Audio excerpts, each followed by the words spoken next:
ഇന്നത്തെ ദിവസം big boss വീട്ടില് അനുമോൾ എന്ന് പറയുന്ന വ്യക്തി മാത്രം കോണ്ടന്റ് ആയി മാറിയിട്ടുള്ള ഒരു ദിവസമാണ്.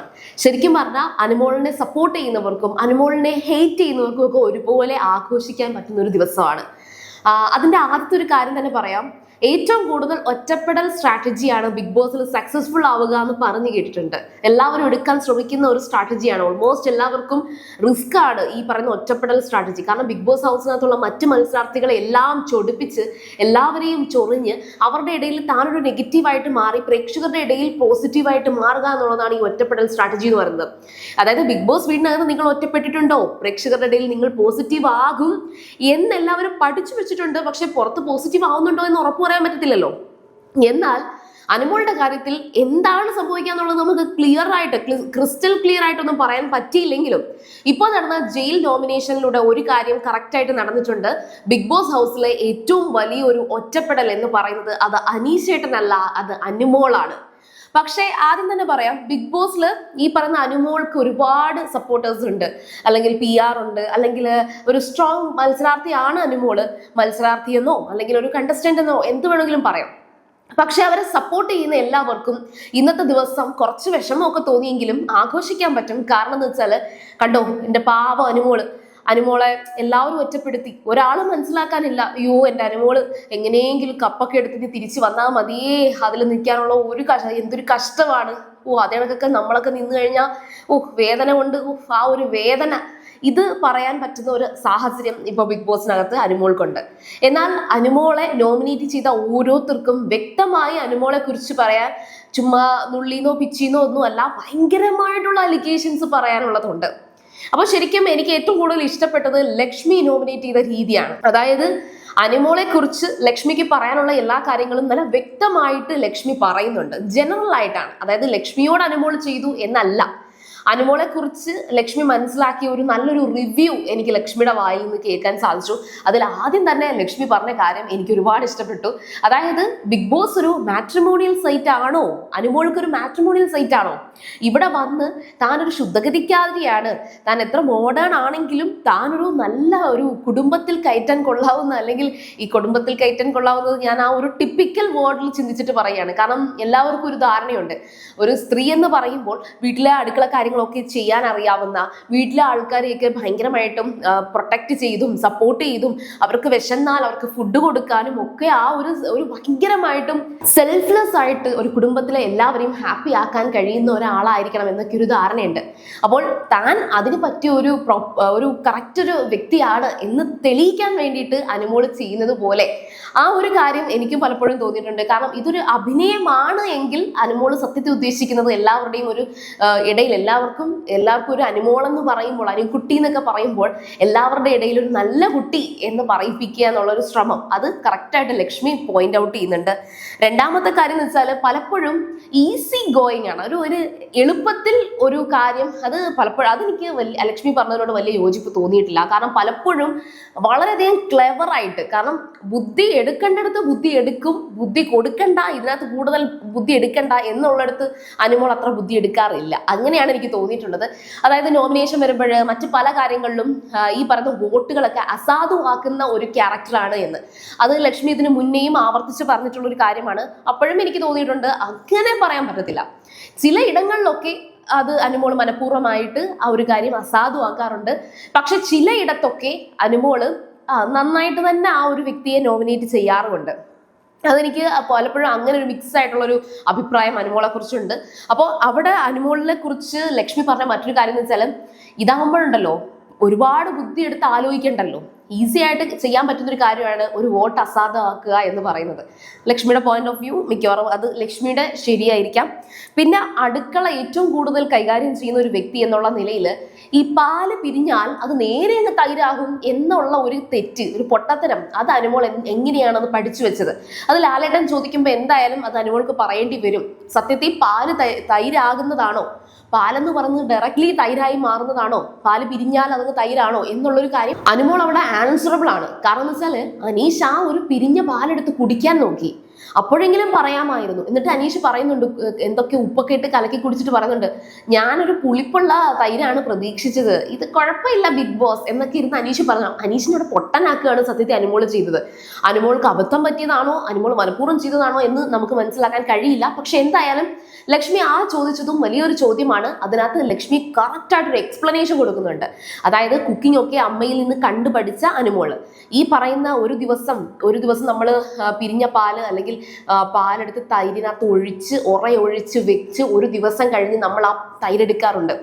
ഇതൊന്നും അനുമോൾ കണ്ടിട്ടില്ലേ എന്ന് ലക്ഷ്മി ചോദിക്കുന്നുണ്ട്. ആ പോയിന്റ് എനിക്ക് ഭയങ്കരമായിട്ട് ഇഷ്ടപ്പെട്ടു. സത്യം പറഞ്ഞാൽ അനീഷിനോട് അങ്ങനെ ചെയ്യരുതായിരുന്നു. എനിക്ക് അവിടെ ഒരു അനുമോൾ ചെയ്തത് വലിയൊരു തെറ്റ് പോലെ എനിക്ക് ഫീൽ ചെയ്തു. ചിലപ്പോൾ മൂഡ് ഓഫ് ആയിട്ട് നിന്നപ്പോഴൊക്കെ അനുമോൾ അത് നെഗ്ലക്ട് ചെയ്തതായിരിക്കാം. ചിലപ്പോൾ അറിയാണ്ട് പാല് തൈരായി എന്ന് അതൊരു ശൈലിയായിരിക്കാം. ചിലപ്പോൾ പറഞ്ഞതിനകത്ത് പാല് പിരിഞ്ഞു പോയി എന്ന് പറയുന്നതിന് പകരം പാല് തൈരായി എന്ന് പറഞ്ഞതൊരു ശൈലിയിൽ പറഞ്ഞതായിരിക്കാം. ഏതായാലും അവിടെ ലക്ഷ്മി അത് കറക്റ്റായിട്ട് അത് നോട്ടീസ് ചെയ്ത് അത് എക്സ്പ്ലെയിൻ ചെയ്തു എന്നുള്ളതാണ് സത്യം. കാരണം എന്താ വെച്ചാൽ അന്ന് രാത്രി അതൊരു വലിയ വഴക്കായിരുന്നു. അതുകൊണ്ട് തന്നെ അത് പറയേണ്ടതായിട്ടുണ്ട്. പിന്നെ അതുപോലെ പറയുന്നൊരു കാര്യം, അടുക്കള ഭൂതം എന്ന പേര് വന്നു. അമ്മയൊക്കെ വീട്ടിൽ നിന്ന് വന്നപ്പോഴും പറയുന്നു, ഈ അടുക്കളയിൽ നിന്ന് നീ ഒന്ന് ഇറങ്ങ് എന്ന് പറയുന്നുണ്ട്. എന്നിട്ടും അനുമോള് അടുക്കളയിൽ തന്നെ കടിച്ചു തൂങ്ങി കിടക്കുന്നു. ഈ അടുക്കളയുടെ കാര്യം പറയുമ്പോൾ അനുമോളെ സപ്പോർട്ട് ചെയ്യുന്ന കുറെ പേരുടെ കമന്റ്സ് ഞാൻ നോട്ടീസ് ചെയ്തു. അവർ പറയുന്നതെന്ന് വെച്ചാൽ അനുമോള് വേണമെന്ന് വെച്ച് കയറി പോകുന്നതല്ല, മറ്റുള്ളവരെ അടുക്കളയിലെടുത്ത് ഇടുന്നതാണ് എന്ന്. അങ്ങനെയാണെങ്കിൽ അനുമോൾക്ക് പറഞ്ഞൂടെ, ഞാൻ എപ്പോഴും അടുക്കളയിലാണ്, എന്നെ അടുക്കളയിൽ നിന്ന് ഒഴിവാക്കണം എന്ന് പറഞ്ഞു അങ്ങേയറ്റം ഒട്ടും തന്നെ ആ ഒരു അടുക്കള ഭരണം ഏറ്റെടുക്കാൻ നിൽക്കാതെ പിന്മാറണമായിരുന്നു. അല്ലാതെ എല്ലാ ആഴ്ചയിലും അടുക്കളയിൽ അനുമോൾ ഉണ്ടാകും. ഇനി അടുക്കളയിൽ ആ ഒരു ടീമിനകത്ത് അനുമോളെ ഇട്ടില്ലെങ്കിലും അനുമോളായിരിക്കും എന്തെങ്കിലുമൊക്കെ ചെയ്തു കൊടുക്കാൻ വേണ്ടിയിട്ട് ചെല്ലുന്നത്. അതൊരു നന്മമരം കളിക്കലായി മാറും. അത് എത്രയൊക്കെ പറഞ്ഞാലും ശരി, ബിഗ് ബോസ് ഹൗസിനകത്തുള്ള ഒരു കാറ്റഗറി ആണത്. നന്മമരം, നന്മ മാത്രം ആഗ്രഹിച്ച് ചെയ്യുന്നത്. അങ്ങനെ നന്മമരം കളിക്കുകയാണെങ്കിൽ വായിൽ നിന്ന് വരുന്ന വാക്കുകൾ കൂടി സൂക്ഷിക്കണം. അത് അനുമോൾക്ക് നല്ല രീതിയിൽ പിഴയ്ക്കുന്നുണ്ട്. കാരണം എന്ന് വെച്ചാൽ ഒന്ന് വൃത്തികെട്ട രീതിയിൽ പ്രാകുന്നത് അങ്ങേയറ്റം മോശമായ ഒരു കാര്യമാണ്. അപ്പൊ നമ്മൾ ചീത്ത വിളിക്കുന്നു പറഞ്ഞു ഇങ്ങനെയാണെന്ന് പ്രാകുന്നത് ഒരു മോശം കാര്യമല്ലേ. അനുമോൾ കിടന്ന് വെറും പുഴുത്ത വർത്തമാനം പറയാറുണ്ട്. എനിക്ക് ആ അക്ബറിനോട് സംസാരിച്ചത് തീരെ ഇഷ്ടപ്പെട്ടിട്ടില്ലായിരുന്നു. അതുപോലെ തന്നെ അക്ബറിനെ ലക്ഷ്മിയും അനുമോളും ഒരേപോലെ കുറേ കാര്യങ്ങൾ പറയുന്നുണ്ട്. കണ്ണിച്ചോരയില്ലാത്തവൻ, മൃഗം, മറ്റേ കഴുകനെ പോലെ കൊത്തിപ്പറിക്കുന്നു എന്നൊക്കെ പറയുന്നുണ്ട്. ഒരു വ്യക്തിയെ അത്രയും കോർണർ ചെയ്ത് ഇങ്ങനെ പറഞ്ഞുകൊണ്ടിരിക്കുമ്പോൾ ആ വ്യക്തിക്ക് സ്വാഭാവികമായിട്ടും ഒരു ഗിൽറ്റൊക്കെ അടിച്ച് ഒരു ബുദ്ധിമുട്ടൊക്കെ തോന്നും. ആദ്യത്തെ റൗണ്ടിൽ അനുമോളുമായിട്ട് ആ ഒരു ഫൈറ്റ് നടന്ന് ആ പാവകളെ എടുക്കുന്ന ടാസ്ക് കഴിഞ്ഞതിന് ശേഷം അടുത്ത 2 റൗണ്ടിൽ അക്ബർ മര്യാദയ്ക്ക് നിന്ന് കളിച്ചു. കാരണം ആദ്യത്തെ ആവേശം അക്ബറിൻ്റെത് കുറഞ്ഞു. അതിന് കാരണം ലക്ഷ്മിയും അനുമോളും അത്രയും സംസാരിച്ചു എന്നുള്ളത് തന്നെയാണ്. ശരിക്കും പറഞ്ഞാൽ അക്ബറിന് പകരം വേറെ ആരാണ്, ഇപ്പൊ അനീഷൊക്കെ ആയിരുന്നെങ്കിൽ അവിടെ കിടന്ന് അതൊരു വലിയ ഇഷ്യൂ ആക്കി തിരിച്ച് സംസാരിച്ച് പ്രശ്നം ഉണ്ടാക്കിക്കൊണ്ടിരുന്നേനെ. ഇവിടെ എടുത്തു പറയേണ്ട മറ്റൊരു കാര്യം, അത് അക്ബർ നോമിനേറ്റ് ചെയ്യുന്ന സമയത്ത് അക്ബർ എടുത്തെടുത്ത് പറഞ്ഞു. അതായത് നമ്മുടെ സൊസൈറ്റിയിൽ ഞാനും അത് അക്സെപ്റ്റ് ചെയ്യുന്ന ഒരു കാര്യമാണ്. ഇപ്പൊ ഞാനൊരു സ്ത്രീയാണ്, പക്ഷെ എങ്കിലും ഇപ്പൊ ഞാനും സത്യം പറഞ്ഞാൽ നമുക്ക് തുറന്നു തന്നെ പറയാമല്ലോ, ഒരു ഫെമിനിസം എന്ന് പറയുന്ന ഒരു കാര്യം എല്ലാ സ്ത്രീകളിലും പുരുഷന്മാരിലും ഒരുപോലെ ഉണ്ടാവണം. ഫെമിനിസം എന്ന് പറഞ്ഞാൽ അതൊരു ഇക്വാലിറ്റിയാണ്. പക്ഷേ ഈ ആണിനും പെണ്ണിനും ഒരേപോലെ എല്ലാ കാര്യങ്ങളും കിട്ടുക എന്നുള്ളതിനെയാണ് ഇക്വാലിറ്റി എന്നൊക്കെ പറയുന്നത്. അതാണ് ഫെമിനിസം എന്ന് പറയുന്നത്. അത് ഫെമിനിസത്തിന്റെ അർത്ഥം പലതരത്തിൽ എല്ലാവരും വ്യാഖ്യാനിക്കുന്നത് കൊണ്ടുള്ള തെറ്റാണ്. പക്ഷെ എന്നാലും ഈ റോഡിൽ കൂടെ പോകുമ്പോൾ മനഃപൂർവ്വമായിട്ട് ഒരാണിനെ അങ്ങോട്ട് പോയി തട്ടിയോ മുട്ടിയോ ഒക്കെ ചെയ്തിട്ട് അത് ആ ആണിന്റെ പ്രശ്നമാണ് എന്ന നിലയിൽ ഒരുപാട് പ്രശ്നം ഉണ്ടാക്കുന്ന സ്ത്രീകളും ഉണ്ട്. ഞാനും അത് അക്സെപ്റ്റ് ചെയ്യുന്നുണ്ട്. നിരപരാധിയായ ഒരുപാട് ആണുങ്ങളെ ഇരയാക്കിയിട്ടുള്ള സ്ത്രീകളുണ്ട്. അപ്പോൾ അത്തരത്തിൽ ഒരു സ്ത്രീയെ പോലെയാണ് അനുമോൾ പെരുമാറിയത് എന്ന് അക്ബർ പറയുന്നുണ്ട്. അത് നമുക്കൊന്നും പറയാൻ പറ്റില്ല. ഇത് ചിലപ്പോൾ അനുമോളുടെ സ്ട്രാറ്റജി ആയിരിക്കാം. അക്ബറിനെ മാനസികമായിട്ടും തളർത്തി ആ ഗെയിം, ആ ഒരു ടാസ്കിൽ അക്ബറിനെ തോൽപ്പിക്കാൻ കാണിച്ചത് ചിലപ്പോൾ അനുമോളുടെ സ്ട്രാറ്റജി ആണെങ്കിൽ അതൊരു ബാഡ് ആയിട്ടുള്ള സ്ട്രാറ്റജിയാണ്. ഞാൻ ഈ ഒരു സംഭവം നടന്ന ആ ഒരു സമയം തൊട്ടേ പറയുന്നുണ്ട്, ശരിക്കും അനുമോൾ ഒരു കാരണവശാലും ബസ്സിലെ കാര്യം ആ ഒരു ജാക്കി വെച്ചതുമായിട്ട് റിലേറ്റ് ചെയ്ത് കണക്ട് ചെയ്ത് കമ്പയർ ചെയ്ത് ഒരിക്കലും അക്ബറിനെ പറയാൻ പാടില്ലായിരുന്നു. അനുമോൾ ചിന്തിച്ചില്ലേ അക്ബർ അങ്ങനൊരു വ്യക്തിയാണെന്ന് അനുമോൾ എന്തിനു ചിന്തിച്ചു? എനിക്കത് ഒട്ടും തന്നെ അങ്ങനെ അനുമോളുടെ വായിന്ന് അങ്ങനൊരു കാര്യം അത് ചിന്തിച്ചു എന്നുള്ളത് പോട്ടെ, അങ്ങനെ വായിന്ന് പറഞ്ഞത് വരുന്നത് എനിക്ക് ഒരിക്കലും അത് അക്ബർ അങ്ങനെ അഭിനയിക്കും എന്ന് തോന്നുന്നുണ്ടോ? പലരും പറയുന്നുണ്ട് അക്ബറും ആര്യനും ഒക്കെ നെവിനും ഒക്കെ ചേർന്ന് അനുമോളോട് മനഃപൂർവ്വം അങ്ങനെ സംസാരിപ്പിക്കാൻ പാകത്തിന് അഭിനയിച്ച് കാണിച്ചതാണ്, അക്ബർ മനഃപൂർവ്വം അങ്ങനെ ഇറിറ്റേറ്റ് ചെയ്തു എന്ന്. അക്ബറിന് അത്രയ്ക്ക് നാണമില്ലാത്തൊരു മനുഷ്യനാണ് അക്ബർ എന്ന് ഈ കമന്റ് ഇടുന്നവർ പോലും ചിന്തിക്കണമെങ്കിൽ ഈ പറയുന്ന മനുഷ്യരൊക്കെ സത്യം പറഞ്ഞാൽ സൊസൈറ്റി ഇത് കാണുന്നുണ്ട് എന്ന് അറിയാവുന്ന ബോധമുള്ള ബുദ്ധിയുള്ള മനുഷ്യരാണ്. അനുമോള് മാത്രമല്ല, അവിടെ അക്ബറും നെവിനും എല്ലാവരും അവർക്കും ബോധമൊക്കെ ഉണ്ട്. പിന്നെ അല്പസ്വല്പം ബോധം നഷ്ടപ്പെടുന്നത് ഒരു വഴക്കിന്റെ പീക്കിലെത്തി നിൽക്കുമ്പോൾ അവരുടെ കയ്യിൽ നിന്ന് പോകുന്ന സിറ്റുവേഷൻസ് ഉണ്ട്. അങ്ങനെ കയ്യിൽ നിന്ന് പോകുന്ന സിറ്റുവേഷൻസിനെ നമ്മൾ അങ്ങനെ തന്നെ അഡ്രസ് ചെയ്യാം. പക്ഷെ ഇത് അത്രയ്ക്കൊന്നും ആയിട്ടില്ലായിരുന്നു. പിന്നെ അനുമോള് ടാസ്ക് ജയിക്കണം എന്നുള്ളൊരു വാശിയിൽ ഒരുപക്ഷെ അത് ആ ഒരു PR-ന്റെ പേര് പറഞ്ഞ് അനുമോളെ എല്ലാവരും ഒറ്റപ്പെടുത്തിയ സമയത്ത് അനുമോള് തീരുമാനിച്ചതായിരിക്കാം ഇനി ടാസ്ക് വരുമ്പോൾ മാക്സിമം എഫേർട്ട് എടുക്കും എന്നൊക്കെ അനുമോള് തീരുമാനിച്ചിട്ടുണ്ടായിരിക്കാം. പക്ഷെ അതിന്റെ പേരിൽ അക്ബറിനെ ഇങ്ങനെ അങ്ങോട്ട് അങ്ങേയറ്റം മോശമായിട്ടുള്ള അലിഗേഷൻസ് കൊടുക്കുന്നത് മോശം തന്നെയാണ്. പിന്നെ സാബുമാൻ വന്നിട്ട് ശരിക്കും അനുമോളെ നന്നായിട്ട് ടീസ് ചെയ്ത് പറയുന്നുണ്ട്. അതിന്റെ ഒരു 50% ഞാൻ സാബുമാനെ സപ്പോർട്ട് ചെയ്യില്ല. കാരണം എന്ന് വെച്ചാൽ സാബുമാന് സ്വന്തമായിട്ട് നിലപാടെടുക്കാൻ നല്ല ബുദ്ധിമുട്ടാണ്. മറ്റുള്ളവരൊക്കെ പറഞ്ഞത് കേട്ടിട്ട് സാബുമാൻ ഈ പറയുന്ന അനുമോളെ കോർണർ ചെയ്ത് പറഞ്ഞതാണ് എന്ന് എനിക്ക് അവിടെ തോന്നുള്ളൂ. ബാക്കി 50% സാബുമാൻ കയ്യെന്ന് പറഞ്ഞ കുറച്ച് കാര്യങ്ങളുണ്ട്. അതായത് മറ്റേ കടലമാവിന്റെ കാര്യത്തിലൊക്കെ അത് സാബുമാന് ശരിക്കും പറഞ്ഞാൽ കടലമാവ് എടുക്കാമോ, കടലമാവ് ഇതിനകത്ത് എന്തിനാണ് ഇൻക്ലൂഡ് ചെയ്തത് എന്നൊക്കെ ചോദിച്ചത് സാബുമാന്റെ അതൊരു പോസിറ്റീവായിട്ട് എനിക്ക് ഫീൽ ചെയ്തു. പിന്നെ മൊത്തത്തിൽ ഓവറോൾ നോക്കുവാണെങ്കിൽ അനുമോളെ എല്ലാവരും ടാർഗറ്റ് ചെയ്തു, അല്ലെങ്കിൽ അനുമോള് ഇതുവരെ ചെയ്തതെല്ലാം സക്സസ് ആയി, അനുമോളുടെ സ്ട്രാറ്റജി സക്സസ് ആയി. അറിഞ്ഞോ അറിയാതെയോ അനുമോള് ചെയ്തതൊക്കെ ആ ഒരു ഒറ്റപ്പെടൽ എന്ന് പറയുന്നതിലേക്ക് എത്തി.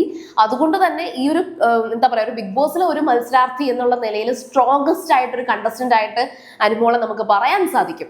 സോ അത് പോസിറ്റീവും നെഗറ്റീവും ഒക്കെ പറയാൻ പാകത്തിന് ഒരു സ്ഥലമല്ല ബിഗ് ബോസ് എന്ന് പറയുമ്പോൾ. പോസിറ്റീവും ഉണ്ടാകും നെഗറ്റീവും ഉണ്ടാകും. എത്രത്തോളം സർവൈവ് ചെയ്യുന്നു എന്നുള്ളത് തന്നെയാണ് ഇതിന്റെ ഒരു സക്സസ് എന്നൊക്കെ പറയുന്നത്. പിന്നെ വോട്ട് കിട്ടുക എന്ന് പറയുന്നത് ഈ പറയുന്ന പ്രേക്ഷകര് എത്രത്തോളം ഒരു വ്യക്തിയോട് ഇഷ്ടം തോന്നുന്നു അതനുസരിച്ചാണ്. അല്ലാതെ PR കിട്ടി ജയിക്കും എന്ന് എനിക്ക് തോന്നുന്നില്ല. ഇതുവരെയും അങ്ങനെ ഒരു കാര്യം തോന്നിയിട്ടില്ല. ആൾക്കാരെ നമ്മൾ എങ്ങനെ തെറ്റിദ്ധരിപ്പിക്കാൻ പറ്റും, ആൾക്കാരെ എങ്ങനെ കയ്യിലെടുക്കാൻ പറ്റും എന്നുള്ളത് തന്നെയാണ്. സോ ഏതായാലും ശരി, ഈ ആഴ്ചയും ജയിൽ നോമിനേഷൻ ഏറ്റവും കൂടുതൽ കിട്ടിയിരിക്കുന്നത് അനുമോൾക്കാണ്, ഒപ്പം അനീഷിനും. അനീഷ് അത്ര ഡിസേർവ് ചെയ്തുകൊണ്ട് അനീഷും ചോദിച്ചു മേടിച്ചതുപോലെ എനിക്ക് തോന്നിയിട്ടുണ്ട്. സോ എന്തായാലും ശരി, നിങ്ങളുടെ കമന്റ്സുകൾ പറയുക. എഗെയിൻ ഞാൻ പറയുന്നു, ബ്ലൈൻഡ് ആയിട്ട് ഒരാളെയും സപ്പോർട്ട് ചെയ്യരുത്, ബ്ലൈൻഡ് ആയിട്ട് ഒരാളെയും വെറുക്കാനും പോകരുത്. എല്ലാവർക്കും ജീവിതമുണ്ട്, എല്ലാവരും മനുഷ്യരാണ്. സോ കമന്റ്സ് ചെയ്യുക. അതുപോലെ തന്നെ സീരിയൽ ഗ്രാൻഡ്മ നിങ്ങൾ ഫസ്റ്റ് ടൈം ആണ് കാണണമെങ്കിൽ ഉറപ്പായിട്ടും ചാനൽ ഒന്ന് സബ്സ്ക്രൈബ് ചെയ്തിട്ട് കാണുക. വീഡിയോ ഇഷ്ടപ്പെട്ടാൽ ലൈക്ക് ചെയ്യുക, കമന്റ് ചെയ്യുക, ഷെയർ ചെയ്യുക. അപ്പൊ ഞാൻ പോയി വരാം. ബൈ.